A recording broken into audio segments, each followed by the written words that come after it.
17ஆம் வசனத்துல எப்படி சொல்றா பாருங்க, நீர் எந்த இடத்தில் மரித்து அடக்கம் பண்ணப்படுவீரோ அந்த இடத்தில் நானும் மரித்து அடக்கம் பண்ணப்படுவேன். மரணத்தை தவிர உம்மை விட்டு என்னை வேறொன்றும் பிரிக்க முடியாது. அப்படி ஏதாவது நடந்தால் கர்த்தர் அதற்கு சரியாகவும் அதற்கு அதிகமாகவும் எனக்கு செய்ய கடவர் என்றாள். பாருங்க, அவள் மறுபடியும் கர்த்தருடைய நாமத்தை உச்சரிக்கிறாள். இதுவரைக்கும் அவள் வேறே தேவனை வணங்கி இருப்பாள்.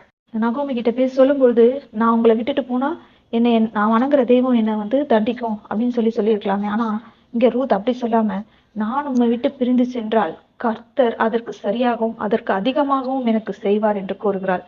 பாருங்க, கர்த்தர் நீதியாய் நியாயம் செய்கிறவர் என்று அவள் அறிந்து வைத்திருக்கிறாள். இவையெல்லாம் நகோமி சொல்லாமல் அவளுக்கு தெரிந்திருக்க வாய்ப்பே இல்லை.